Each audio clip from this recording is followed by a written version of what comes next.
What does the phrase, "it's never too late," really mean? My name is TK, and in this series, I'm hoping to shed light on how individuals rise above, own their realities, and overcome obstacles. Have you ever asked yourself, why is it that people are not able to look past mistakes despite witnessing one's emotional pain? This season, I'll be interviewing individuals in different areas and industries to explore their sometimes controversial views and why they feel it's never too late to change, follow their dreams, and walk in purpose.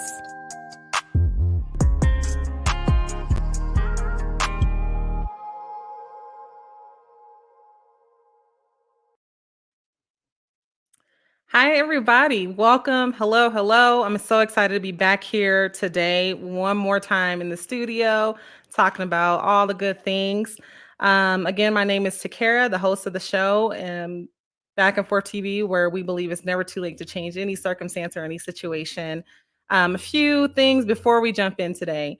This podcast, it does stream on all major platforms, so make sure that you rate and review it. It makes our podcast more discoverable. We stream on Google, Apple, Spotify, whatever you use. You should be able to find us there. So make sure you check it out. Also, make sure that you're following the show on social media. Our handle is Back and Forth TV. You can find us on Facebook, Instagram. We also have a YouTube channel where you can actually watch the videos. And we also have Twitter as well. And also, if you want to support the show, you can subscribe to our Patreon. We have some big things coming up. So your support would be greatly appreciated. Just go to patreon.com/BF as in Frank TV, BFTV. And you can literally subscribe for as little as like $3 a month. And all that money, it doesn't get pocketed, it just goes to support the show and use of the studio.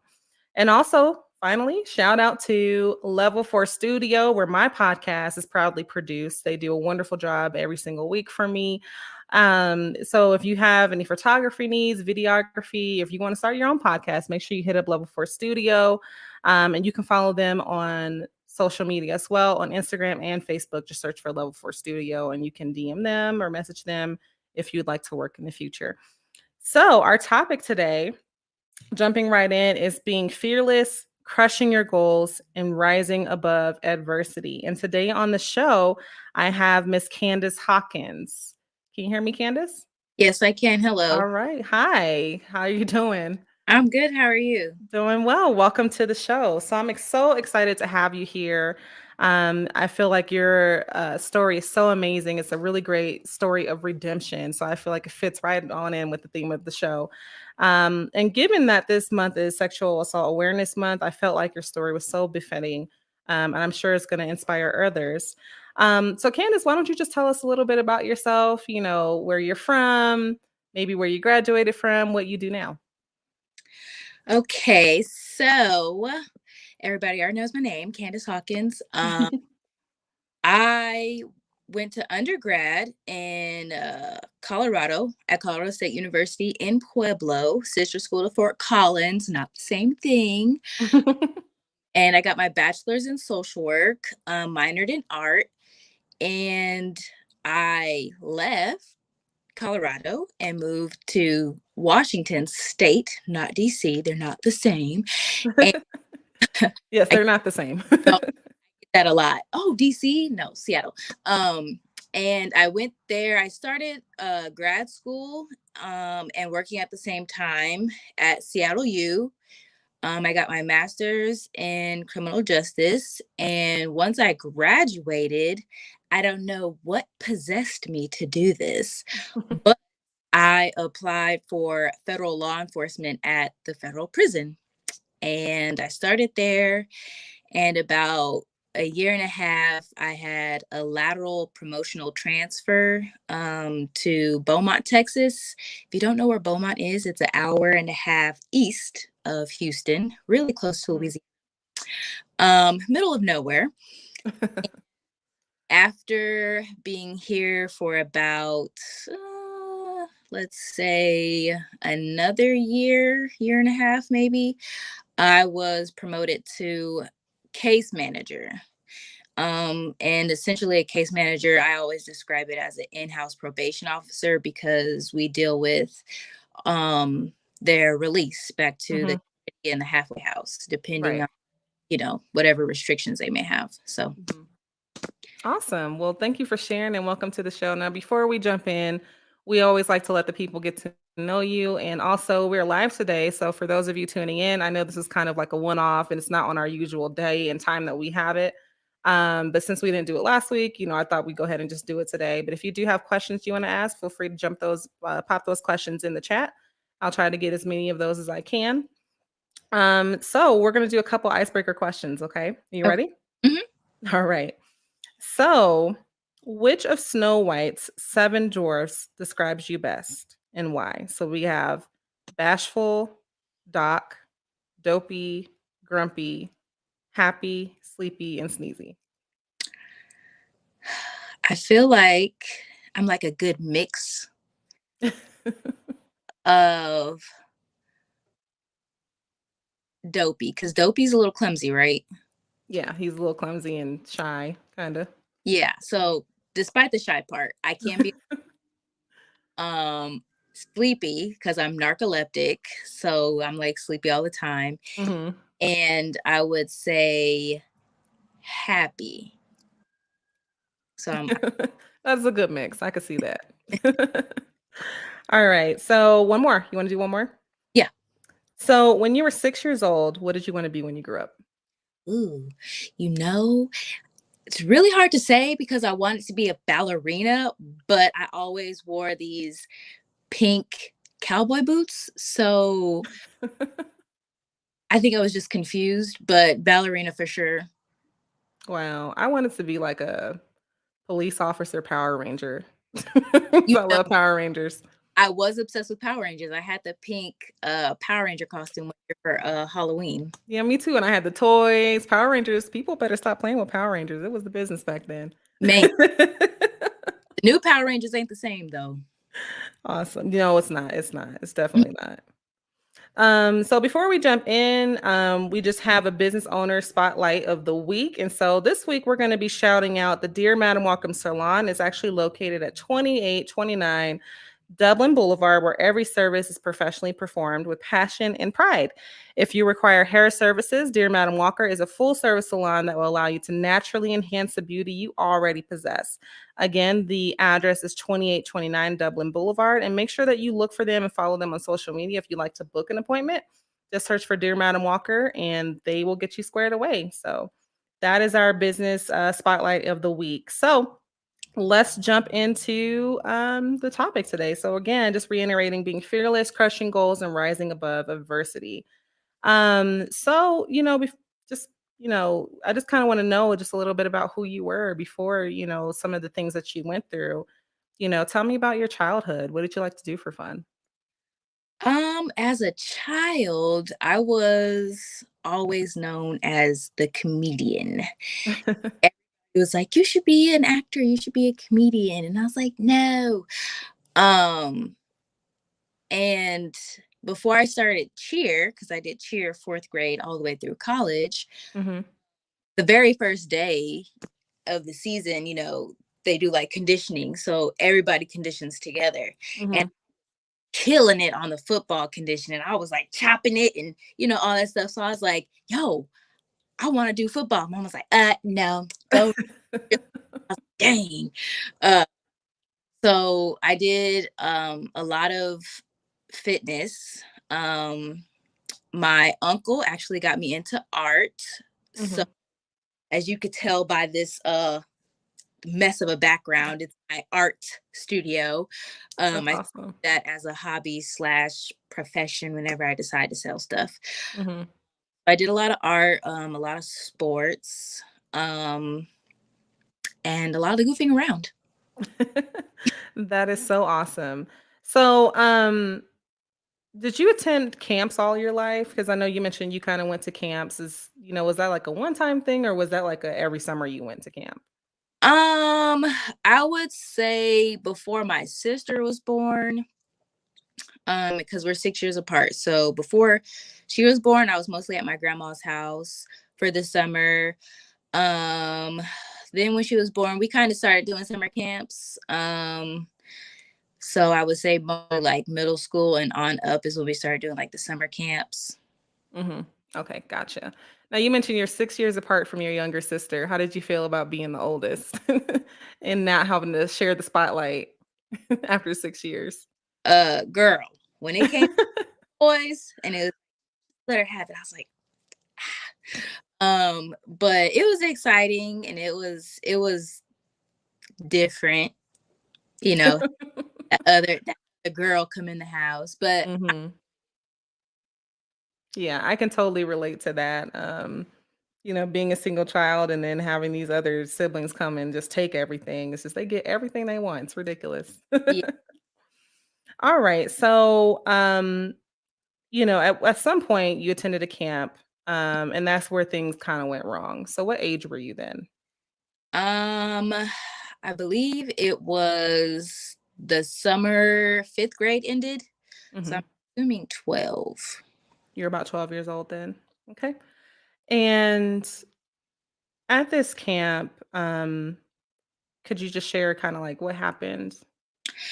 Yeah, so at this summer camp, this and I'm pretty sure this was probably like the first summer camp because I don't remember any summer camps before then. But I had went to a all black Baptist Christian school, and this was their first year doing the summer camp. So since we went to school there, it was like, yeah, sure, why not? So there wasn't a wide variety of ages of the kids. So it was like mostly younger and then the olders. Like there wasn't really an in between. Hmm. So me and another girl who is, I believe, 2 years younger than me, we were friends because our mothers are friends. And the only other older boys were 17 at the time. Um, Hmm. and because it went up to 12th grade. So me and her, we stuck together. And them being the older boys, we was hanging out with the older kids. Hmm. And it one day it came down to like them asking us to let them do stuff. And it was kind of like a feeling of like, I'm not really sure, but you're older, so maybe, kind of like maybe you know what you're talking about, like Hmm. maybe this is, what happens type thing. So at first it was like a little hesitant, and then it kind of like just happened. And then after a while it was like, no, this should not be happening. Hmm.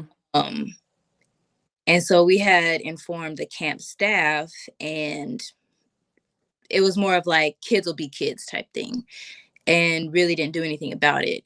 So since they didn't take any action, me and her will kind of like stay with the groups. Like we started hanging out with the little kids. Or like if me and her went to the bathroom, we would go to the bathroom together. And one time I remember we locked ourselves in the stall because they had came in the bathroom. Um, and then So, um, let me just back up just a little bit. Couple questions for you here. So, at this camp with this church, mm, it's you and your friend. You guys are respectively 10 and 12 years old. Then we have the little kids, and then we have the older kids. So there's a really huge gap. mhm. Um, so there's like no supervision really, or was there there? there was only one staff that I remember that was ever there, like in the classroom. Like we all like one of the classrooms, they just I mean, there wasn't that many of us, like it was probably about 20. So Hmm. the classroom, they just moved all the chairs out and left a few. And if we were most of the time we were inside in this room playing, and then we'd go outside because there was a park at the school, obviously a playground, and be outside. And then occasionally we would take field trips. So I only remember the one staff that actually watched us. I would assume that there was other staff actually in the building, Hmm. but I just remember the one lady. Right. So not a ton of supervision.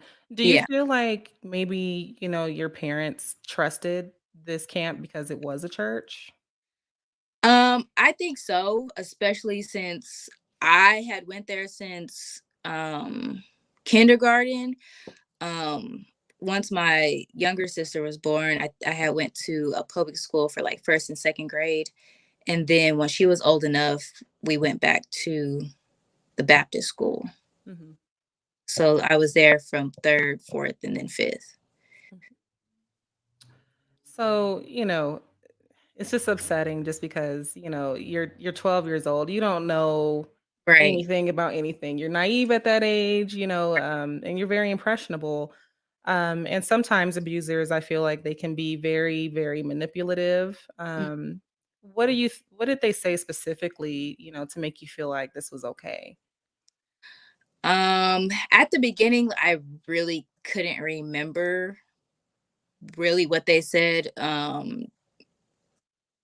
More like, it's okay, like, this is normal type thing. But once it got to the point to where we were like, no, we don't want to do this anymore, they would like threaten us. Mhm. Like if we told our parents, they said that they'd kill our parents. And then like they would like physically force us to like stay where we are and then like do things. Okay. And did that entail like just kind of touching on your body or? Yeah, there was not like any sexual engagement or like rape per se, Mhm. but it was more of like molestation, like just touching. Right. So, how did that make you feel at that age? I can imagine that's scary. Yeah, I would say at the beginning it was like nervous, and then later on it was like scary because of what they would say and do, to where it's like I had no choice Mhm. but let it happen. Mhm.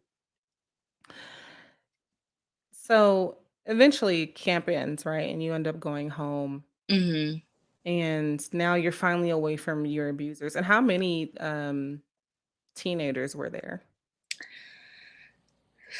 I only remember it being us, and then there would be the younger kids. No, I I don't, meant like older men, older guys. oh, it was just them two. Okay. It was two of them. Okay. Yeah, they brothers. Oh, they were brothers. Oh, that's even worse. So, you're going home, right? And so how did you feel when you were finally able to go home and get away from this? um it was like a relief, but I was also nervous because I had no plans on telling my mom, because I was like, she's gonna be mad, like I shouldn't Mhm. let this happen. um and then it ended up being the girl I was with that told her mom, and then her mom called my mom, and then all hell broke loose. You know how black parents are. and, Mhm. and we ended up going to the police station, making a statement, and it went from there. Yeah. And, I can definitely understand, especially if the church people, or the where the camp was, the adults didn't believe you. It's just kind of, I could imagine you being, afraid to kind of speak up. Yeah. Um, and I think what's interesting too is just this kind of stuff, it actually happens all the time, especially back then, stuff like that happened and people wouldn't speak up. We kind of just dust that stuff under the rug as if it never happened to protect, an image. Um, so, I can imagine that being so scary. So eventually, your mother, your friend and her mother, you all go to the police and you give them the story. And the case and eventually goes to court, correct? Okay. And now I know that at that time you were very young, so you probably don't remember every single detail about this case, Right. but allegedly, the abusers who were, 17, I believe turning 18 at Mhm. that time, allegedly they received probation. Yeah. And they were turning 18 and they weren't even tried as adults for this. So looking back on this, how does this make you feel? um Not really. I mean, being a child, the results really weren't important to inform me on. So I really don't know 100% what the outcome was with them.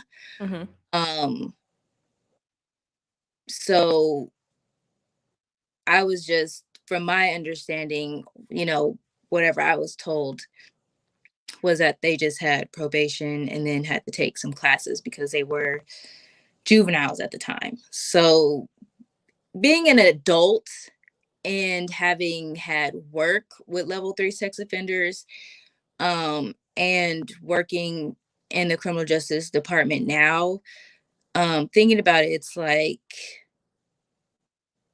it was like a fail, but not really a fail because, you know, there was something that was done, but probably not to the extent that it could have been. Mhm. Seeing that Right. there was actually 3 victims, the third one did not want to follow through with anything. Um, so yeah. And then being 17, obviously they were completely aware of what they were doing, or else Mhm. been forceful and threatened. That's, if that is, the case, that is, very scary that people can do these things and just walk free essentially, after, traumatizing a child that way. So, I can understand, how you could probably feel about that. So, going through this trauma, getting, sexually, abused or molested the entire summer, how did this affect or change your views on relationships with men? Um, you know, it's really hard to say, just because after that it was like it was done and over with, and it wasn't discussed or anything to where it was like forget and move on. Um, I can say that I really did not date until like maybe like senior year in high school. Um, and I don't know if that was just, me being the ugly duckling back then, or, by like choice. I don't know. But yeah, I Mhm, really wasn't into the guys after that. mhm. So you kind of mentioned you were scared to speak up too. I mean, did you feel like any guilt and shame? Did any of that come along with some of this? Um, I felt guilty because me being the older person, I didn't step up and say anything. Hmm. Definitely understandable. Now, also during this time, you mentioned that you had talked to the people who ran the camp and they basically didn't believe you or said it didn't happen. Um, were you trusting of adults going forward? Um, I have no idea. All right. So tell me, after this whole traumatic situation, what was getting through grade school like, for you? It was rough because after that, it was like last minute, because right after summer you start school. So last minute, I got into a different school, and there everybody had known each other from kindergarten. Like it was like a family, like clique almost. So Hmm. I was the outsider, pretty much the whole time.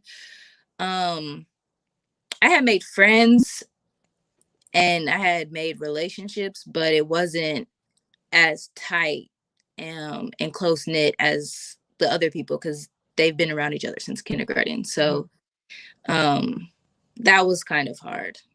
Hmm. Understandable. Now, I know that you didn't go and get help like right away for this, right? It took some years for you to do that. Um, at what point did you realize that this was something that you kind of needed to deal with? How is it affecting you? Um, I think I realized that it started affecting me like when I went to college, and like whenever I would come home and I would like drive around the neighborhood, and say whatever park we were at the time. Like, I remember one day I was like trying to go somewhere and following the GPS, it took me past the park, and like I was driving and I just started crying.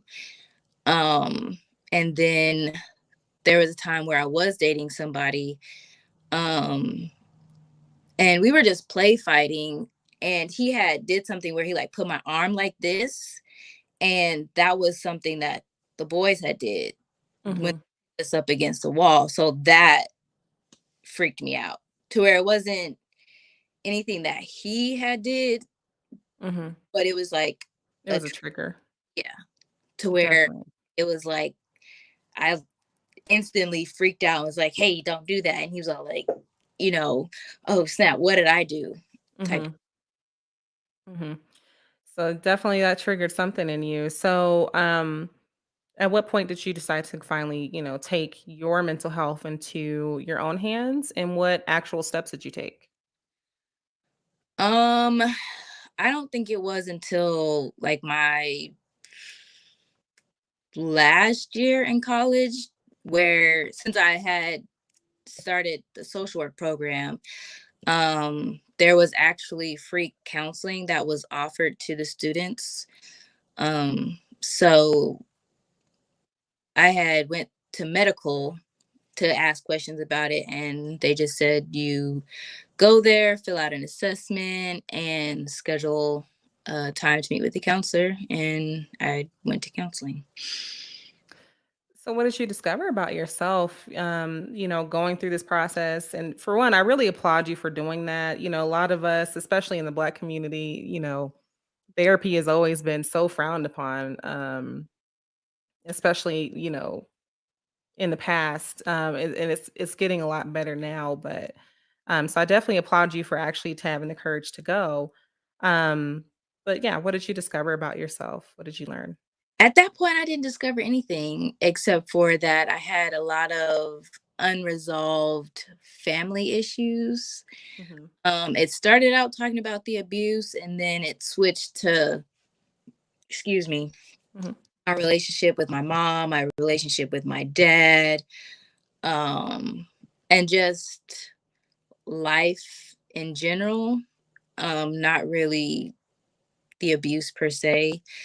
Um, and then the second time I went to counseling, I had went because I had got assaulted by an inmate at the SeaTac Seattle prison, Hmm. and it's just routine for them to suggest to go to counseling, just because you never know what could happen when coming back into the institution, how you're going to react. Hmm. So um, federal employees have the opportunity to go through EAP. I really don't remember what EAP stands for, but they just say EAP. Um, Basically, it's just services for anything: drug abuse, depression, anxiety, like any issue you may have, whether it's work related or personal. They help with finances, debt, whatever, gambling, addiction. So I had called them, we set up something, and we had talked about the assault, which, for me really wasn't an issue. I had worked in corrections already for 5 years. And when I worked with juveniles, it was hands on. So me getting into a fight with an inmate really didn't affect me much, Hmm. to where after that we were just like, well, let's just talk about other stuff. Um, and that's when we went into the sexual abuse. And they only give you 6 sessions. So it was like once we got to that point to where we were like actually like figuring things out, I didn't have any more sessions. So Hmm. Well, I'm glad that you went. Again, there's so many people who go through traumas and they never actually deal with this. But despite going through this trauma, you didn't let it affect you. You didn't let it hold you back. You still went to college. You still crushed the major goals. So tell us about, being able to walk across the stage despite, going through all these things. Um, well, I would say my grandmother was a big support because she always believed in me and she always pushed me. So if I ever had an issue, like I went to her. Mhm. Boy issues. Granted, your grandma's like 65. She don't know anything about 2000 dating or whatever, but any issue I had, I went to her. So me going to graduate school was actually for her. Um, Mhm. she wanted me to be great and do all these things. But it was a good accomplishment to be the first generation college graduate for sure. Awesome. Congratulations on that. And then also you started a business, right? And you're a personal trainer now? Yeah, so I actually started two-ish businesses. I when I was at Colorado State University in Pueblo, I actually chartered a chapter of AKA Tau Tau Fall 13. Um, so after being in the organization for a couple years, I had noticed whenever we went to conferences and the vendors that were there, like they always sold the same thing, like the same t-shirts, the same hoodies, jackets, whatever. And me being an athlete and into fitness, like I never saw any fitness attire. So Mhm. my idea was to do simply that, was to create fitness apparel for Greek organizations. So that was my initial business, which is Sister Gifts '08 on Instagram, Sister with an A. Um, and it's not just Greek apparel, like it's essentially anything. Like I've made shirts for birthdays and um, you know, wedding hit Mr. and Mrs. like wedding glasses and stuff like that. So I do custom orders, but the main focus is Greek apparel.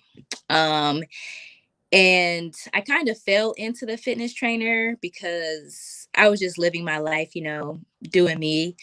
And I had a lot of friends that would say, "Hey, can you give me a workout plan or can you help me with this?" And I was like, I can give you some tips, but I'm really not a trainer. So.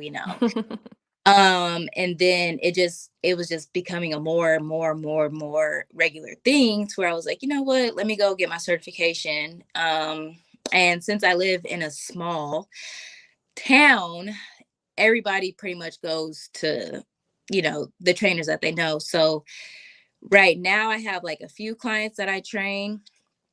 I actually was selected as the wellness coordinator over the staff gym. Mhm. As a part of that, I do train staff for free at the gym. Um, and then I have a few outside clients that I train.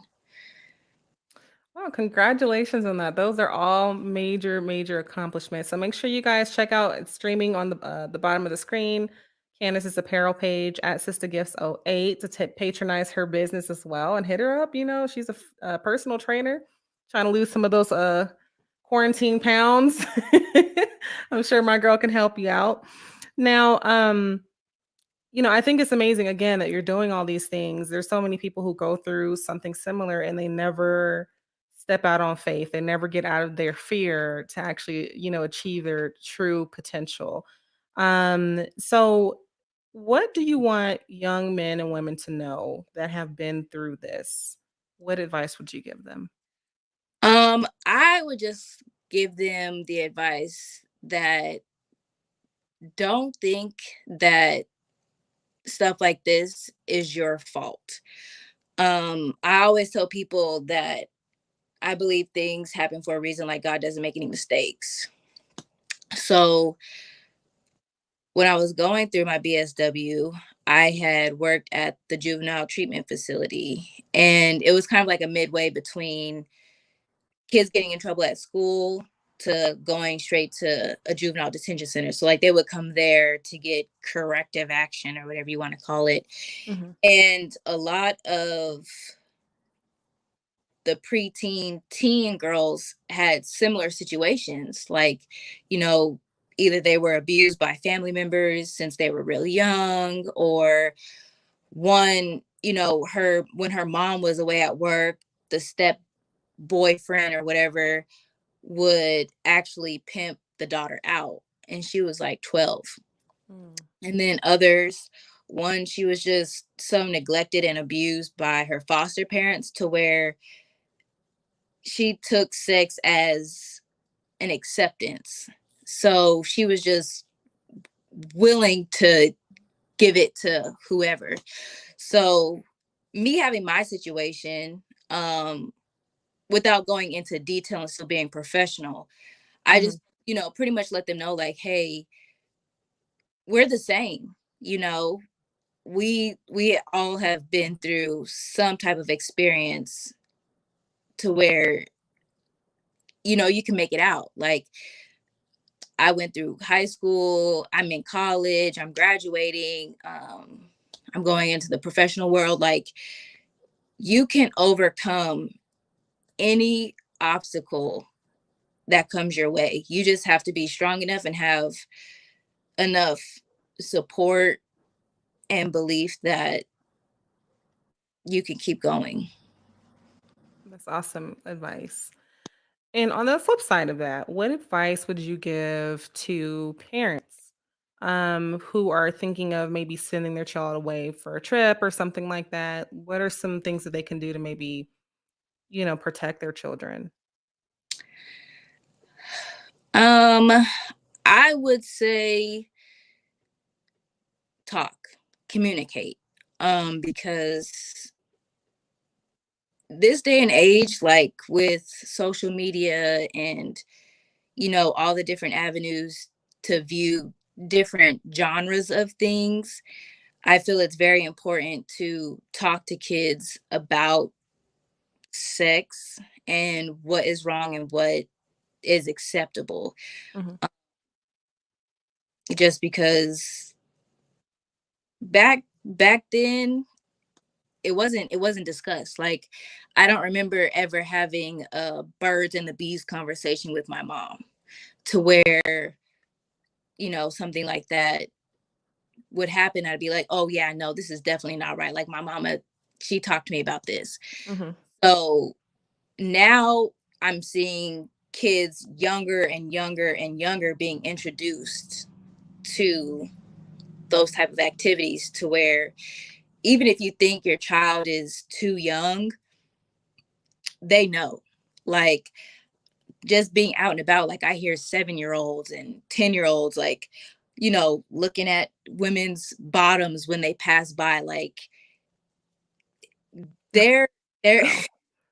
they see and hear everything, to where you literally have to start those conversations early. Like, you need to tell your 5-year-old, if it's not me touching you down there, it's not okay. You know, Mhm.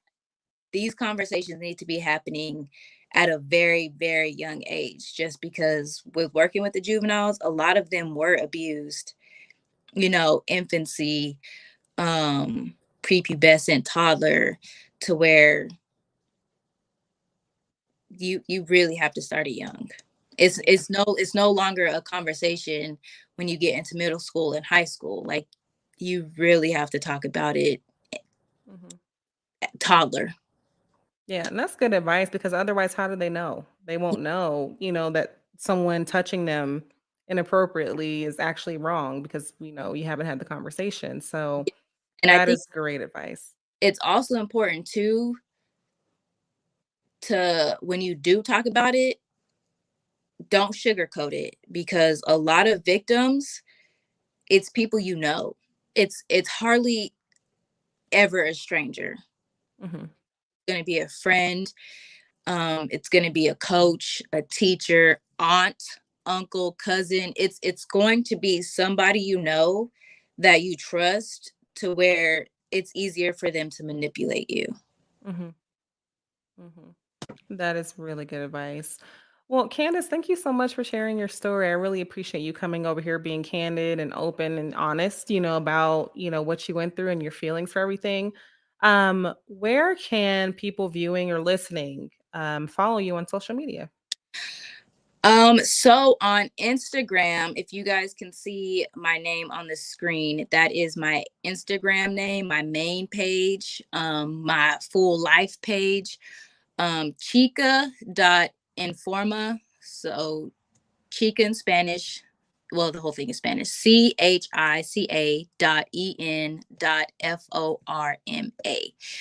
I don't really do Facebook, but if you want to follow me on Facebook, I have an alias for work purposes, and it's Alana Paulino. Awesome. So, guys, make sure that you go and follow her on Instagram at Chica Informa, and then also follow the Sisters 08, right? Sister Gifts 08. Yeah. Thank you, Kevin. um, so, again, this month is National Sexual Violence Assault Month. Sorry, National Sexual Assault Month. And so, if you want to know more about that, and also just how to get involved in preventing it, you can actually go to nsvrc.org. And again, that's nsvrc.org. And you can get a ton of information there. There's a ton of resources there if you've been someone who has been abused. And also, you can volunteer and get involved as well. So, as usual, we always have a closing quote, but before we do that, again, make sure that you guys are liking, make sure that you're sharing this. Share this video with your friends. We want to make sure that we get the message of that it's never too late to change a situation to as many people as possible. Again, make sure that you're liking, subscribing. The show on all streaming platforms. Again, Apple, Spotify, Google, whatever it is that you use, make sure you find us on there. So we always close with a quote, and I have here it says, everything we are currently experiencing in our lives comes about in order to assist us in evolving to a higher level of consciousness. Even what we now perceive as bad, sad, negative, or upsetting is here to assist us in seeing life in a more peaceful, forgiving, and loving way. And that's from James Blanchard Cisneros. And that is the end of the show today. I hope to see you guys next week. Until next time, see you later.